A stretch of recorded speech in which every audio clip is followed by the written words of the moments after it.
Hi అండి. నమస్తే. ఎలా ఉన్నారు? అందరూ బాగుండాలి. అందులో మనం ఉండాలి.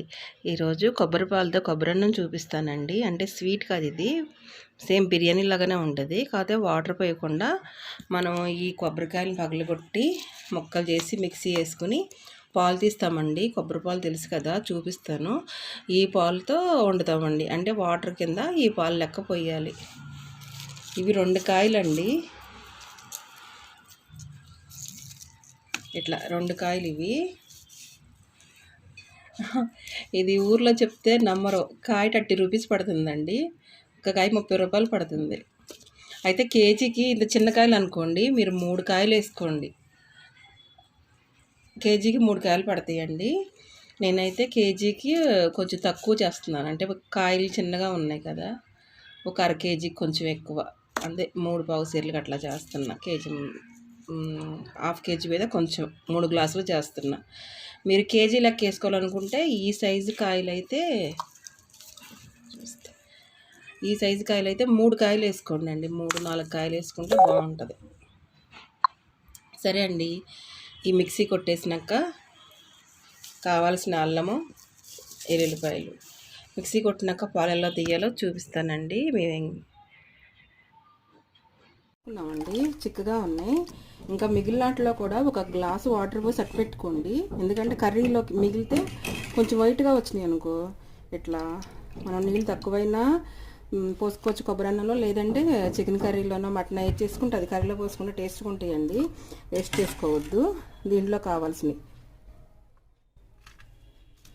బిర్యానీ ఆకులు, జాజికాయ, షాజీరా. నాకు చిన్నప్పటి నుంచి ఎన్ని పేర్లు రావు, మర్చిపోతానండి. ఇవన్నీ వేసుకుందాం. ఇలా పుదీనా ఎక్కువైద్ది అనుకుంటారేమో, ఏగేవరకు ఏం అనిపిదండి, కానీ స్మెల్ బాగుంటుంది. పచ్చిమిర్చి, ఆనియన్స్, 2 టమాటాలు కూడా వేయాలండి.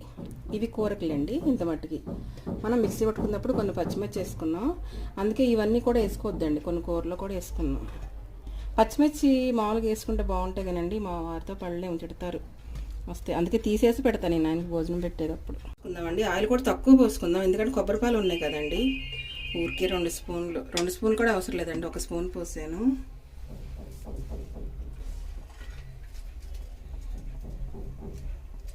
వేసేసుకుందామండి.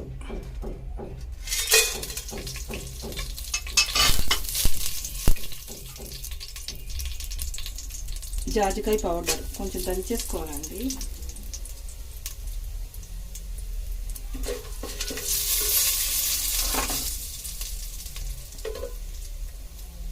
పచ్చిమిర్చి, ఆనియన్స్,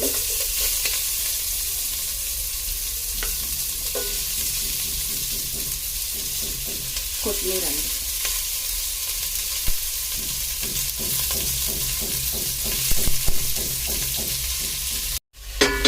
టైగని అండి. మనం ఈ గ్లాస్తో 3 గ్లాసులు రైస్ తీసుకున్నాం, 6 గ్లాసులు పోద్దాం.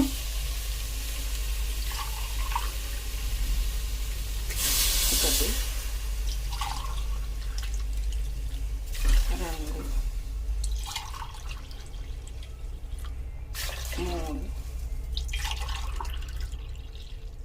4, ఇంకా ఉన్నాయి కదండి, అవి తీసుకొస్తా. 4, 5,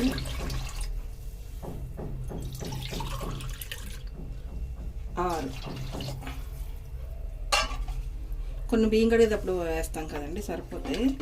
ఉప్పు వేసేసానండి. ఉప్పును అల్లం వెల్లిగడ్డ స్లిప్ అయ్యింది, మీరు కూడా వేసుకోండి. పసుపు వేసుకోవద్దండి. ఇవి మరుగుతున్న తర్వాత రైస్ వేసి చూపిస్తానండి. తర్వాత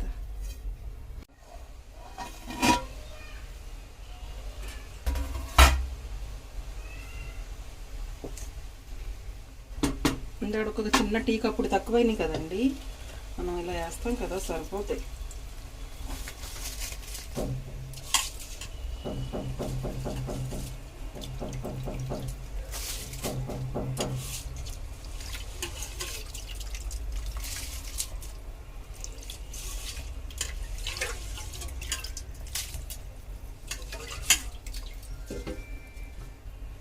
ఇంతేనండి. మనం ఐలో కోకుండా సిమ్లో కోకుండా మీడియంలో పెట్టేసుకుంటే 10 నిమిషాల్లో అయిపోద్దండి. 15 నిమిషాలు, 15 నిమిషాలు కూడా పట్టవు, 10 నిమిషాల్లో అయిపోద్ది.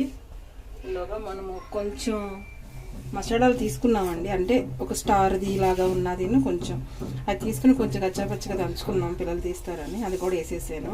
మీడియంలో పెట్టి ప్లేట్ పెట్టేస్తానండి, అయినాక చూపిస్తాను.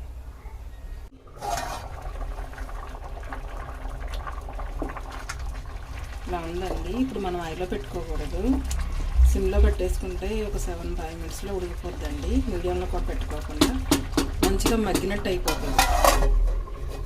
అయిపోయిందండి. ఇలా చేసుకున్నాం. దీంట్లోకి చికెన్ కర్రీ ఆల్రెడీ మన ఛానల్లో ఉంది చూడండి. కీరా, చల్లచల్లని పెరుగు, ఆనియన్స్, టమాటా, పుదీనా అండి, ఆనియన్స్, లెమను. మీరు కూడా ఇలాగ చేసుకోండి. పిల్లలకైతే చాలా లేట్ అయిపోయింది.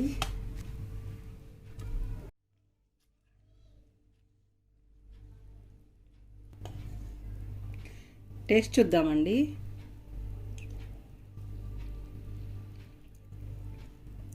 బాగుందండి, అన్నీ పర్ఫెక్ట్గా కుదిరినాయి.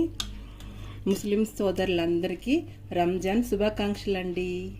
మీరు కూడా ఇలా చేసుకుని ఎలా ఉందో కామెంట్ పెట్టండి. ఉంటానండి, బాయ్.